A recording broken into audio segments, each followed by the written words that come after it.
율림 회사 전체는 석훈을 고발하는 비밀 이메일을 일제히 받았다.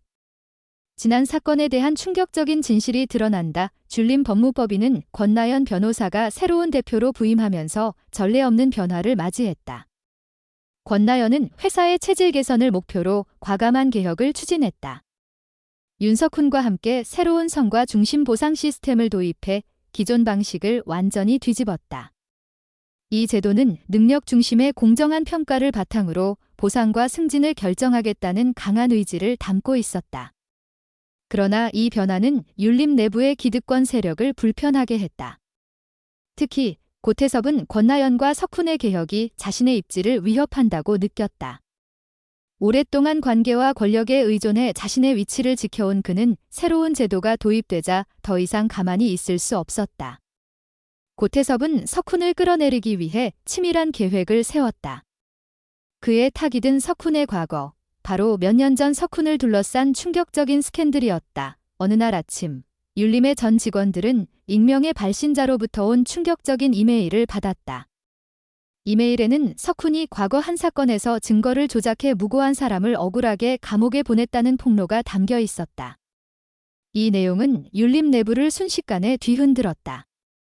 동료들의 시선은 석훈에게로 쏠렸고 회의실과 복도에서는 수군거림이 끊이지 않았다. 윤석훈이 그런 일을 했다고? 그럴 리 없어. 하지만 의심과 불신이 율림을 뒤덮었다. 석훈은 침묵으로 일관했지만 그의 눈빛에는 복잡한 감정이 스쳐갔다. 그는 과거의 상처를 다시 들춰내는 이 상황이 단순한 우연이 아님을 직감했다. 그러나 이 와중에 강효민은 달랐다. 효민은 석훈의 과거 스캔들을 전혀 알지 못했지만 그가 그런 일을 저지를 사람이라고 믿지 않았다. 그녀는 석훈의 진심과 정의로운 태도를 곁에서 지켜봐 왔기에 이번 폭로가 단순한 오해이거나 누군가의 계략이라고 확신했다. 효민은 망설이지 않고 진실을 파헤치기로 결심했다. 그녀는 석훈의 과거 사건 관련 자료를 샅샅이 뒤지기 시작했다. 오래된 법정 기록, 증거 문서, 그리고 당시 사건에 연루된 사람들의 증언을 하나하나 검토하며 그녀는 점차 퍼즐을 맞춰갔다. 조사 과정에서 효민은 충격적인 사실을 발견했다. 석훈은 결코 증거를 조작한 적이 없었다. 오히려 그는 당시 한 몸주를 변호하며 그를 보호하려 했던 것이었다. 그 몸주는 억울하게 범죄자로 몰렸고 석훈은 그의 결백을 믿으며 최선을 다해 변호했다. 하지만 석훈은 몰랐다. 그가 변호했던 그 사건의 배후에는 더 큰 음모가 도사리고 있었다는 것을 효민의 조사 결과 모든 단서가 고태섭을 가리켰다. 당시 고태섭은 율림 내부의 권력 다툼에서 자신의 이익을 지키기 위해 석훈을 희생양으로 삼았다. 그는 석훈이 모르는 사이 증거를 조작하고 석훈을 그릇된 선택으로 이끌었다. 석훈은 진실을 모른 채 고태섭의 지시에 따라 행동했고 결국 억울한 오명을 뒤집었었다. 효민은 이 모든 것이 고태섭의 치밀한 계획이었다는 사실에 분노했다. 그녀는 석훈을 위해 그리고 율림의 정의를 위해 이 진실을 밝혀야 한다고 결심했다. 효민은 석훈과 함께 반격을 준비했다. 그녀는 수집한 증거를 체계적으로 정리하며 율림의 전 직원이 모인 긴급회의를 제안했다. 회의 날, 석훈은 침착하지만 단호한 목소리로 입을 열었다. 그는 과거 사건의 전말을 하나하나 설명하며 자신이 어떻게 이용당했는지 밝혔다.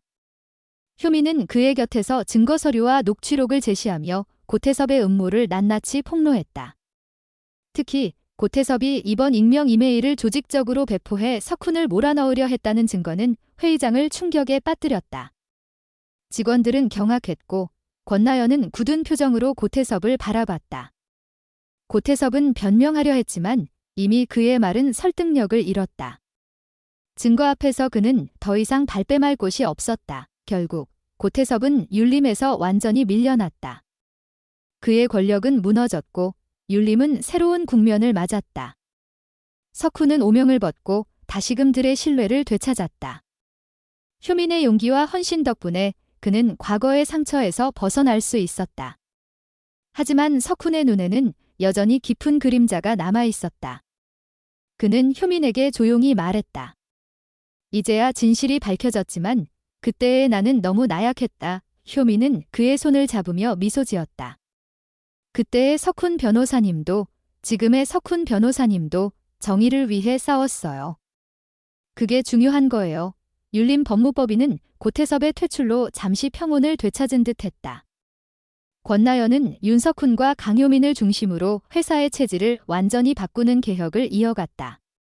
투명한 보상제도와 능력 중심의 승진 시스템은 율림을 새롭게 정의했다. 직원들은 처음엔 혼란스러워했지만 점차 권나연의 비전에 동화되기 시작했다.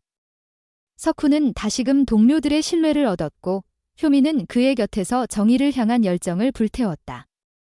그러나 이 평온함은 오래가지 않았다. 율림의 복도와 회의실을 떠도는 소문, 그리고 어두운 그림자는 점점 더 짙어졌다. 고태섭이 정말로 물러난 것일까? 며칠 후, 율림의 서버는 또 한 번 충격적인 사건에 휘말렸다. 익명의 발신자가 보낸 또 다른 이메일이 전 직원의 메일함에 도착했다. 이번엔 석훈이 아닌 권나연을 겨냥한 폭로였다. 이메일은 권나연이 과거 대형 로펌에서 일하며 기업 비리를 묵인하고 심지어 특정 고객의 이익을 위해 법을 왜곡했다는 의혹을 담고 있었다. 첨부된 문서에는 그녀가 과거 관여했던 사건의 세부 기록과 의심스러운 자금 흐름이 적나라하게 드러나 있었다. 직원들은 경악했다. 권나연은 단호한 리더십으로 율림을 이끌며 모두에게 신뢰를 심어줬던 인물이었다. 그런데 그녀의 과거에 이런 어두운 그림자가 있었다니? 회의실은 삽시간의 긴장으로 가득 찼다. 권나연은 이메일을 본 순간 굳은 표정으로 침묵했지만 그녀의 손끝은 미세하게 떨리고 있었다. 석훈은 이 상황을 직감적으로 고태섭의 지시라 확신했다. 그는 고태섭이 단순히 물러날 인물이 아니라는 것을 잘 알았다. 고태섭은 율림에서 쌓은 수년간의 인맥과 정보를 활용해 복수를 준비했을 가능성이 컸다. 석훈은 효민에게 이 의혹을 공유하며 조사를 부탁했다. 효민은 망설이지 않았다. 그녀는 권나연의 과거 사건 기록을 파헤치기 시작했다. 그러나 이번엔 단순한 법정 문서나 증거를 찾는 것만으로는 부족했다. 효민은 권나연이 과거 몸담았던 로펌의 내부자들과 접촉해야 했고, 이는 그녀에게 예상치 못한 위험을 안겼다. 어느 날 밤, 효민은 율림 사무실에서 늦게까지 자료를 정리하다 의문의 전화를 받았다. 낮고 위협적인 목소리가 수화기 너머로 들려왔다. 너무 깊이 파고들지 마, 경고야. 전화는 끊겼고 효민은 등골이 서늘해졌다. 하지만 그녀는 두려움에 굴복하지 않았다. 오히려 이 전화는 그녀의 의지를 더 굳건히 했다. 효민의 조사는 점차 놀라운 사실을 드러냈다. 권나연이 과거 관여했던 사건은 단순한 비리 묵인이 아니었다. 그녀는 당시 대기업의 비자금 스캔들을 무마하기 위해 고용된 변호사였고, 그 과정에서 그녀의 의지와 상관없이 사건의 핵심 증거가 조작되었다. 효민은 권나연이 이 사건에서 피해자에 가까웠다는 사실을 알게 되었다.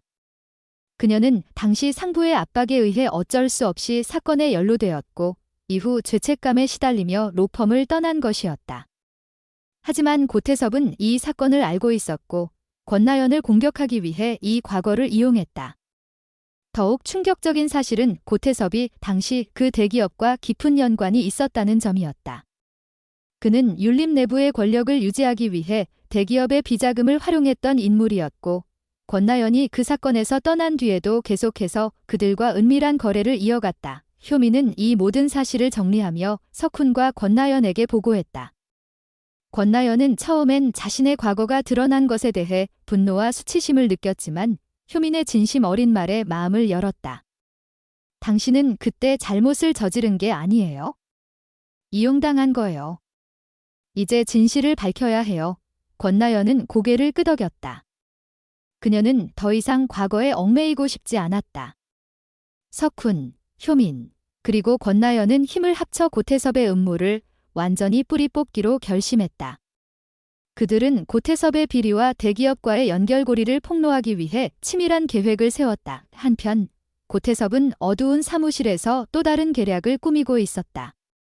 그는 율림의 주요 고객들을 포섭해 권나연과 석훈을 고립시키려 했다. 그의 계획은 단순히 율림 내부를 흔드는데 그치지 않았다.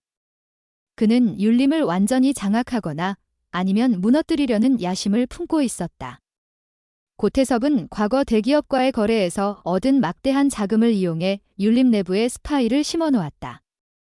이 스파이는 율림의 모든 움직임을 고태섭에게 보고하며 그의 지시를 충실히 따랐다.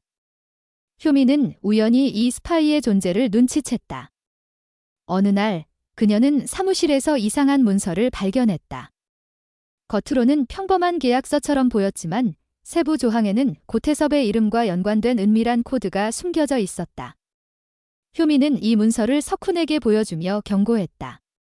고태섭은 아직 포기하지 않았어요. 우리를 계속 노리고 있어요. 석훈은 더 이상 수수방관할 수 없었다. 그는 율림의 전 직원을 다시 소집해 긴급회의를 열었다. 이번 회의는 단순한 폭로를 넘어 율림의 운명을 결정짓는 자리였다. 석훈은 침착하지만 단호한 태도로 고태섭의 비리와 음모를 하나하나 밝혔다. 효민은 그 옆에서 수집한 증거를 제시하며 고태섭이 율림을 이용해 대기업의 비자금을 세탁했다는 사실을 폭로했다. 특히 고태섭이 보낸 익명 이메일의 출처가 그의 개인 서버에서 발송된 것이라는 결정적 증거는 모두를 경악하게 했다. 권나연은 이 모든 사실을 지켜보며 결단을 내렸다. 그녀는 율림의 대표로서 고태섭과 그의 공범들을 법적으로 처벌하기 위해 검찰에 모든 증거를 제출했다. 회의가 끝난 후 율림은 다시 한번 큰 변화를 맞았다. 고태섭은 결국 법의 심판대에 서게 되었고 그의 공범들도 하나둘 수면 위로 떠올랐다. 율림 내부의 스파이는 신분이 드러나며 회사에서 쫓겨났다. 권나연은 이번 사건을 계기로 율림의 투명성을 더욱 강화했다. 그녀는 석훈과 효민을 새로운 리더십의 핵심으로 삼아 율림을 정의로운 조직으로 재탄생시켰다. 하지만 석훈의 마음에는 여전히 무거운 짐이 남아있었다. 그는 과거 자신이 이용당했던 순간들을 떠올리며 깊은 자책에 빠졌다. 효민은 그런 석훈을 위로하며 말했다. 우린 이제 함께 싸웠고 이겼어요. 앞으로도 계속 함께 할 거예요. 율림은 이제 새로운 시작을 앞두고 있었다. 그러나 어딘가에서 또 다른 위협이 고개를 들고 있었다. 고태섭의 퇴출로 모든 것이 끝난 것처럼 보였지만 그의 뒤에 숨겨진 더 큰 세력이 있었다. 그들은 율림을 노리고 있었다. 그리고 그 중심에는 석훈과 효민이 알지 못하는 새로운 인물이 있었다. 이 인물은 율림의 모든 것을 뒤흔들 준비를 하고 있었다. 과연 율림은 이 새로운 위협을 이겨낼 수 있을까? 아니면 또 한 번의 거대한 폭풍이 그들을 집어삼킬 것인가? 이야기는 아직 끝나지 않았다.